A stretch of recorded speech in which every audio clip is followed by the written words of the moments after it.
What's going on? I'm sitting here sweating this cut line with a bunch of tryhards on my Discord right now. I'm pretty sure Ryan Fox just did the Lord's work and double bogeyed the last hole to possibly push the cut to +2. Still got a couple guys to sweat, but we know enough information to get going and do the Showdown Hoedown for round 3. So let's get going. What's up, new guy? I'm the Degenerate75. I'm a PGA DFS content creator who is trying to do something a little bit different. Trying to remind people that PGA DFS is fun. It is hard. And, maybe there are people that can do somewhat sharp content and somewhat entertaining. Okay, at least 3 people think I'm entertaining.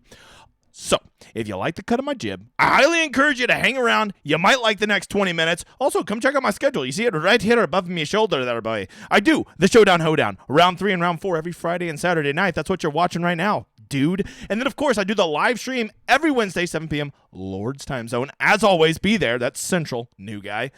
But I want you to know I'm doing something a little different this week. I'm going to do my retrospective. This is normally something I only do for my website and Discord members, where we look at contest selection, initial pricing, and everything. But seeing it's such a big week for the players, you like my little thumbnail there? That weird guy they had a couple years ago. He's holding a Justin Thomas trophy.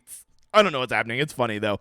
So I will be doing that. I will be putting that out Sunday. I'm making a point to not look at the players' prices that have been released. They're already released on DraftKings if you haven't seen. And just glancing at the contest, they look delicious for week long, a.k.a. kicking the nuts.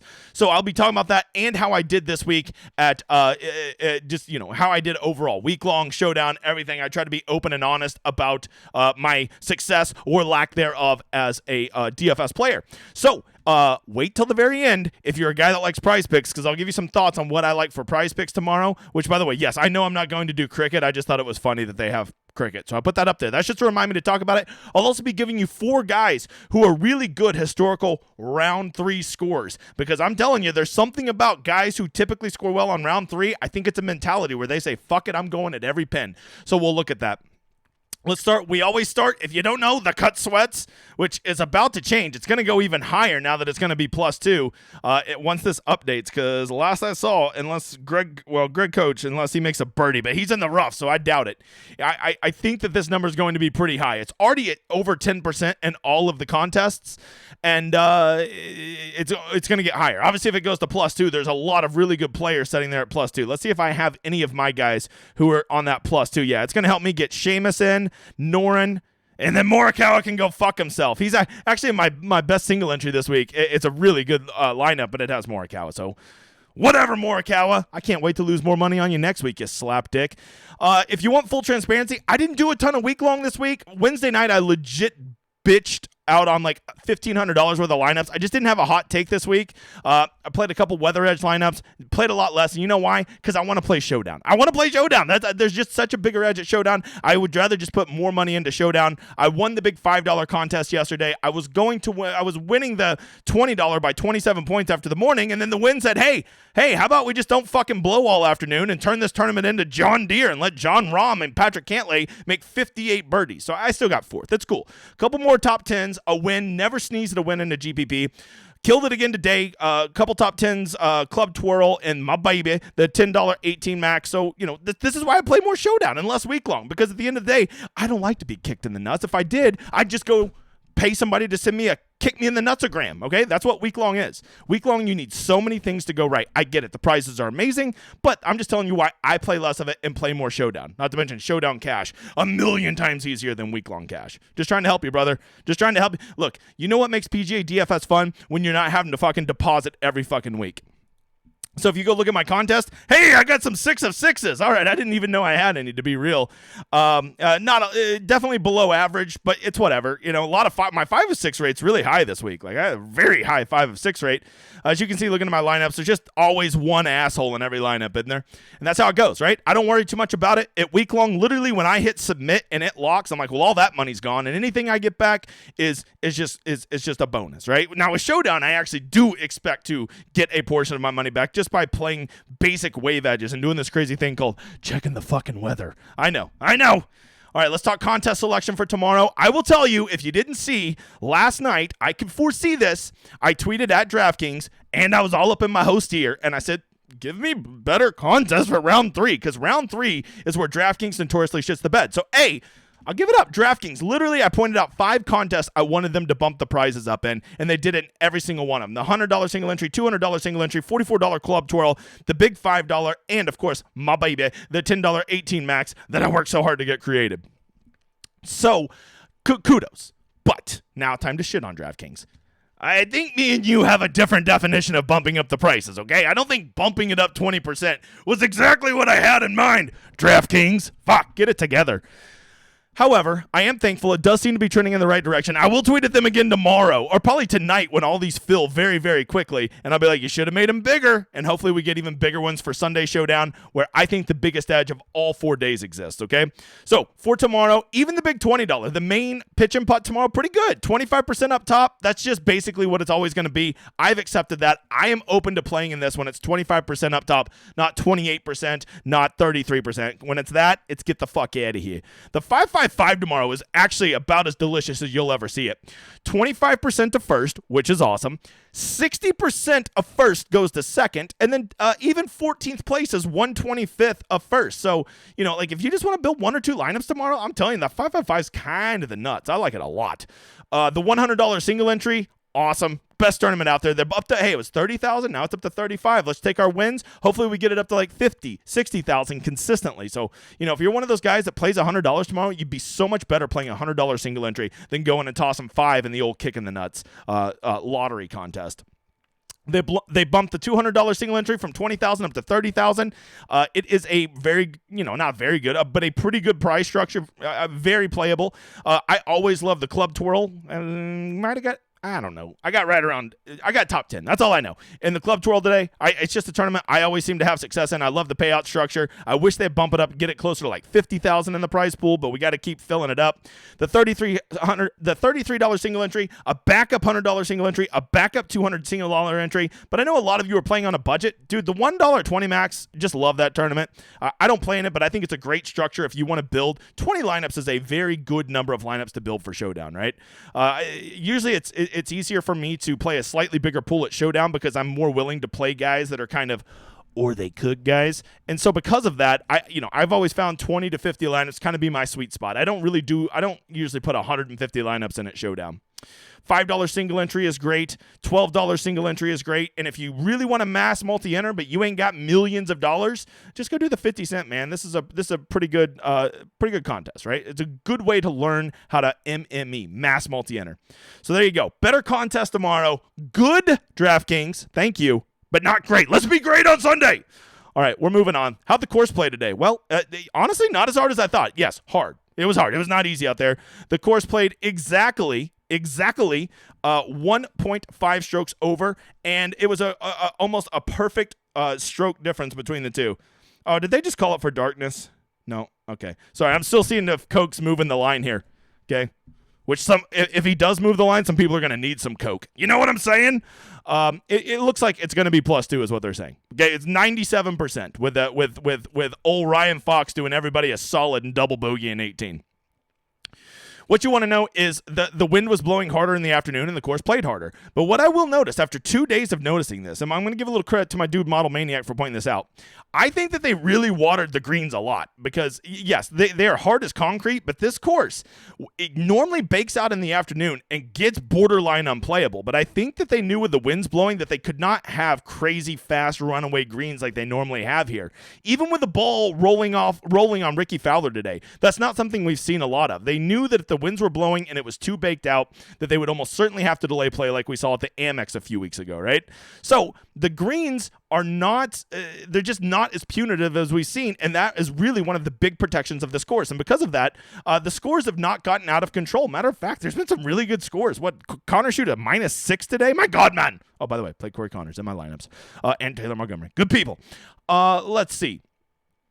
So that's what I'm taking away from this, is that like this course isn't playing as fast and hard as it normally does. And I think they saw the wind forecast and they knew that they had to do that. And so I think that needs to be taken into account on who and how we play tomorrow. That's what I'm drawing from that, right? Because I thought the course would for sure play at least 2 strokes over par today, probably closer to 3 is what I was projecting. And as you can see, it didn't. It played 1.5 over par, and the wind was a howling today, right? You could see the Jordan Spieth interview. It looked like he was about to get blown away by a hurricane. So let's talk about win tomorrow. I don't want to brag, but I'm a very wealthy man. I can't afford the $18 a year for my windy.com subscription. As you can see, these are the 6 major projections that everybody uses right here, and all of them agree that the wins are going to be there again tomorrow, probably on par with what we saw this afternoon, and all 6 projections agree that the winds are going to pick up throughout the day. But what I've seen is that, like, even with the baked out greens and the wind blowing in the afternoon, it's not affecting scoring, like differentials of the average scoring as much as you may think, right? So logically you think, oh, I'm going to go play all the guys tomorrow morning. They're going to be on a softer course and the wind's going to be blowing less. And I do agree with that. But like, there were plenty of guys who got the course in the afternoon. So I think that, like, you know, let's say that the course does play a quarter shot or a half a shot easier in the morning than it does in the afternoon. I don't think that means you want to exclude all the afternoon guys from your player pool tomorrow, because A, the guys who are playing really well this week are going to be up there. B, the better players are going to be there. And C, I think that the course is still gettable even when it's quote unquote a little bit harder in the afternoon. Okay. But I will tell you, if you're going to play some crazy punts, you want a guy that's going to go out there and boat race the course, because they'll almost certainly go off in twos. Probably starting around 7 a.m., they'll go off for about, what will that be, about 6 straight hours they'll go off, and then at 1 o'clock, the final group will go off. They'll play till, 5:30 or so, right? That's basically what tomorrow is going to be, assuming they get this round done. I'm checking my phone. Oh, it's suspended! No, they just suspended the round mid-show. This is probably riveting television as you watch me look at my phone. Yeah, Greg Coach said, Coke. It said, hey, I'm not fucking hitting this shot. So we're actually not even going to know the cut. There is a chance he could birdie. I'm going to say from the rough on 9, not very likely, Bob. But if he does birdie, it will fuck everybody. So now we know that you're going to have your ass up in the morning. That is now what we know, okay? And because of that, this means that guys at +2, some of them are going to be owned, and if he makes a birdie on his 18th hole, it's going to move the cut, and all those guys won't play. So you've got to be aware of this, okay? This just happened right now. I'm telling you. If you want to make the best lineups, you want to play guys. You want to have some exposure to those +2 guys, because they are all going to be criminally under-owned tomorrow. But the only way you're going to know that you're not putting them in a dead lineup is you're going to have your ass up in the morning and wait for that dude to finish his round. By the way, we're also not going to get tee times, but I can go ahead and tell you, here's the tee times. The lower your fucking score is, right? The worse your score is, the earlier you're going out, right? So all the guys that +1 or +2, whatever the cut is, they'll be the very first motherfathers out on the course. You want to know who's going to be the last guy out on the course tomorrow? Kurt Kitayama. There you go, because he's winning the damn tournament. All right, so that is very important information. I hope you don't like to sleep in on a Saturday morning and try to make optimal lineups, because your ass just got screwed. All right, here's Windfinder. No one gives a shit. Okay, I don't not know why I have that up. Let's see. Was that anything? Oh, that's just me doing my pricing relationship for the stone. Sorry, I was working. Hey, I got to make a lot of lineups tonight, and the best one out there? It's the solver right here. You got to know the difference between lineup generators and lineup optimizers. Optimizers take your player pool and make the best version of those lineups. I have now had 12 top 10s over the past 5 weeks at Showdown, and every single one of those lineups, 100% of them have been made by this right here, the solver. I think it's the best thing out there. If you use my landing page, you see right there where it says projections? My projections are on there for week long, round 1, round 2, round 3, and round 4 Showdown, and you can use those projections. It's not going to tell you who to play, but you go make your player pool, and it is going to make the best versions of those lineups for you. I can't imagine doing this and not having the solver. It would be without it. So when you go sign up, look, this is the best part, $25 a month. Are you fucking kidding me? $25 a month for a lineup optimizer? Get the fuck out of here. Use my landing page. It will get you signed up, and it will come loaded with my projections so you can use them. I don't get how anybody can make lineups more than 20 a slate and not want to rip your eyeballs out. I used to do it, and I somehow still have eyeballs. I was too young to know better. I was too young. Okay, let's get to some stats now that they blew the horn. And this is going to get tricky now. It's going to get really tricky. All right, the first thing I always like to do is I like to go right down to the cut line, because you got to remember, new guy, on Saturday Showdown, there are no placement points. So if you're playing all the guys at the top, you're like, I need those placement points. Well, you're a dumbass. And second of all, you're a dumbass. Okay, that's the 2 main points I want to make there.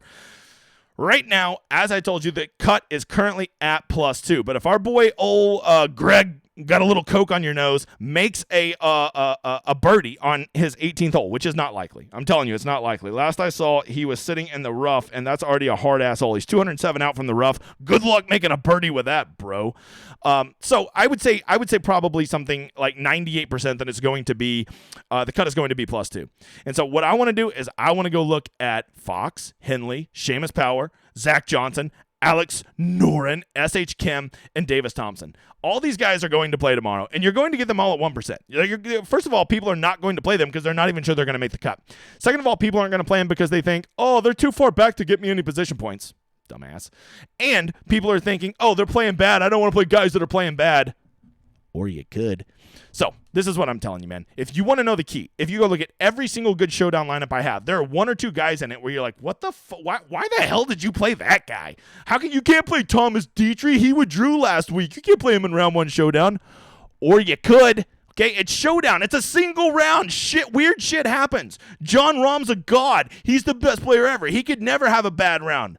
Or he could. Just play the game. Don't be afraid to get a little bit out and pick some icky guys, because in a single round of showdown golf, it is so wildly variant. And once you embrace that that's where the variance is and that this can't be predicted, that is where the real edge in showdown exists. Okay? That and chalk donkeys get punished at showdown 1,000,000 times more often than they do at week long. So right off the bat, I'm going to really be checking out these guys sitting here at +2, right? Like you're telling me you can't see a Russell Henley going out tomorrow morning and shooting a 5 under with a birdie streak and a bogey-free round, right? You're telling me there's no way that could happen? Because he'll be less than 1% owned. And if he does that, you'll basically already have the start to a nuts lineup, okay? Ryan Fox, he doubled the last and fucking moved the line. I hate that guy. Okay, you go hate him. I'll go play him and watch. He'll like shoot a 600 tomorrow, break the slate. You got to be open to these guys. And yes, they're nasty. Yes, they're not great plays. There's a reason they're 2 over so far, dude. But that's the first place I'm always looking at Saturday Showdown. From there, I really love to give emphasis to these guys down here simply because, well, yes, they'll probably be out in slightly better conditions, but they're just going to be lower owned, right? They're going to be lower owned. The next thing I want to look at are guys that just really shit the bed today, right? Like, who are some guys that did not play well? Cam Young shot over par today and his approach was off. He could never do good. Or he could. I'm just saying, don't be afraid to go back. John Rahm was just horrendous today, man. Something's wrong with him. His streak's over. Okay. Let's see. Who else do we got here? Chris Kirk. Yeah, he said the whole high of the winning last week finally caught up to him. He's done. Alrighty. Let's see here. Aaron Rye. Yeah, he wears 2 gloves. I don't play guys that play 2 gloves. Okay, you do you. Adam Schenk. Andrew Putnam. Robbie Shelton. Keegan Bradley, Donkey Chuck. You know he's going to bounce back tomorrow. I will give Keegan this. That guy will fight. And when he gets off to a slow start, look, when Hideki gets off to a slow start, his ass packs it up and he's done. Okay, if he starts bogey, just go, no, every lineup he's in, just fucking give up on it, okay? But when Keegan started, I had Keegan in my cash lineup today, and when he started like bogey, double, bogey, double, bogey. And I'm like, well, this cash lineup fucking sucks. And then he just keeps grinding. I think he got, I don't remember, his round 3 or 4 birdies coming home. And like that really helped save a cash lineup, right? So I like those guys that'll keep fighting, and Keegan will keep fighting. Even when he sucks, he just keeps fighting. There's something to be said about that.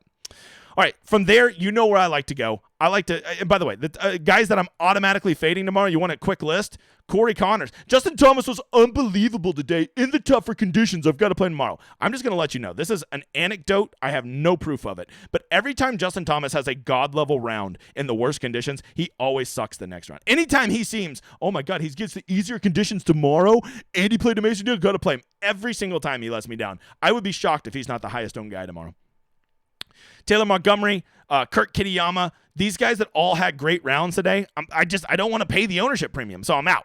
From there, I'm going to go check out approach. Did anybody just kill it with approach today? I mean, this Max Homa ball striking is getting out of control. Long, hard courses, Max Homa is a deity, okay? And if this ball striking continues, he is not going to continue to putt and be that bad around the greens, right? He shot a -1 today, and it could have very easily been a -3, -4 type round, okay? So, like, if he just putts average and plays average around the greens, this is a -3 round. If he plays good, it becomes a -5, -6 slate breaker round. Wyndham Clark. Okay. I mean, that's pretty impressive. Victor Hovland. Didn't he make a hole-in-one today? Somebody, yeah, I didn't even see that. I was golfing, boy. Okay, Corey Connors. That is unbelievable round right there. You go chase that if you want, big guy. What? Ooh, Mr. Johnson got DQ'd. Oh, my God. Tyrrell Hatton, he's going to be so popular tomorrow. Look at that ball striking today. And if you don't know, Tyrrell Hatton can putt. So the fact that he's putting that poorly, Xander Schauffele, just ball striking keen, can't get it done around the green. So that's what I'm looking at. I'm just going to look at some guys because if you don't know, approach is the thing most strongly correlated to strong rounds in Showdown. Off the tee, did anybody just really shoot themselves in the dick off the tee? First of all, you got to look at guys that made the cut, right? Which we don't know about old Greg. You got some coke on your nose. Let's see. Anybody else that made the cut? Ooh, Justin Suh. Really bad off the tee, but man, that approach. Yo, okay. And he putted poorly, and he still shot a +1. Okay. Anybody else really sticking out to me here that made the cut? That's kind of the key. They haven't booted out all the guys that made the cut, and they're not going to tonight. Chris Kirk, good on approach, really bad off the tee. He was kind of bad at everything but approach today. But once again, if there's one thing I want to see you playing well at, it's that. Anybody just really shitted away around the greens. See, all these guys right here, they just quit. They just quit. They're just done. Like, I'm done. I'm not going to try. We already talked about Tyrrell. Danny Willett. Okay. All right, that's what I want to see. Danny Willett shot a +1 today. But really, that round should have been an even or a -1 if he just doesn't play like an asshole around the greens. So that's a guy that, like, right there. Oh, Victor Hovland. We already talked about him. His numbers look real nice. We already talked about Max Homa. Tony Finau. Wow, very nice ball striking. Okay, so this is why I like to sort this way and go find this stuff, right? And so those are the main things I'm going to look at. Did you kill yourself off the tee? Did you kill yourself around the green? And did you kill it on approach? Those are the three things I care about. Yes, you can go look at putting, but I don't really punish people for hot rounds of putting, right? If somebody has a good round of putting, I don't instantly, discredit them that they're not going to keep that up. Because how many times have we seen it where those guys just have those hot putter weeks? I will tell you this, the reason I played Taylor Montgomery today is because he had a terrible putting round yesterday, and Taylor Montgomery can roll it. So if you see somebody who's traditionally a good putter and who is not putting well, like Tyrrell Hatton, that should be like a fucking green light to go play him. All right. You want to know the 4 guys who are traditionally very good round 3 scores? And you want some prize picks? Well, before I tell you that, go check out my website. It is the fastest growing community out there, dgen75.com. Come check it out. It is a cool community. It is all about teaching you how to play. You won't get a single fucking pick over there, but you will get great content. You will get a great community, and you will get the best tool in all of the community. Here is my round 3 showdown Rosetta Stone from last week, right? We got all kinds of cool measurements out there that not enough people are talking about, like true approach, good approach, short game regression, bad game regression, historical round 3 scoring, best tee times, ownership, cash plays, GPPs, high leverage plays, sleepers, pivots. Even got injury watch, you motherfather. It's all right there. And if you want this, come sign up at the site or don't. It's up to you, man. You just keep enjoying the free YouTube stuff. And if you can't tell, this is just from last week. I'm going to start doing this collage every week because we win so much. It's already Friday, and we've already got more screenshots for this week to fill this thing up. Don't forget to go like and subscribe because YouTube won't share my shit. And, like, subscribe, tell a friend, and don't forget to come check out my show Sunday about my retrospective that I normally only do for the Discord. Let's get to it. The 4 guys that are really good values that are all top 10 at round 3 scoring. Keegan Bradley, he could never do good. He did bad today. Taylor Moore, what the fuck? Who let him in? Sungjae Im and Tommy Fleetwood, 4 really good guys that historically have good round 3 scoring. If you think that's a bullshit stat, that's fine. That's your opinion. I actually think it's a pretty good stat, so I like to use it. All right, lastly for prize picks, I will tell you once again, I already hinted at this earlier. If you're playing PrizePicks tomorrow, if you played PrizePicks today, you would have been much better playing the unders today. I didn't play it because I wasn't sure. I was a little questionable about what the hell went on this course in the first round. It wasn't near as tough as I thought it was going to be with that wind in the afternoon. Matter of fact, it was downright pretty damn easy. So here and then today, when the wind really was howling, you could see it, and the greens did look a little baked out, and the course looked a little crusty. They still didn't. It didn't get out of control. So if I see them hanging 74s tomorrow, 74.5s, I'm probably going to be taking the unders because I think this is a course where they're going to water and they're going to keep it from being a runaway train if this wind starts howling and it's too baked out. You'll see what happens like we saw with Ricky today where his ball starts rolling away, and they got to prevent against that. So I think they're going to not roll the greens as much. They're going to keep them a little bit more watered, and the course is going to be a little bit softer than we think just to keep it fair. So I'm going to be attacking the unders. And for birdies, the course actually doesn't give up as many birdies as I would like to see to be chasing over 4.5. But if they're going to be lazy and hang 3.5 and 4s, I will play it because you got to remember there are 4 par 5s out there. And when they move these tee boxes around, those par 3s, some of them actually kind of get gettable, right? So that'll be my plan for tomorrow. I'll be playing it more on the positive side. because this course just ain't living up to the teeth it was supposed to have. I think that's it, you motherfathers. I will see you again tomorrow for round 4 showdown. I will see you Sunday for last week retrospective and players pricing and first thoughts. And of course, I'll see you for the live stream Wednesday. But for right now, just enjoy this outro, you motherfathers.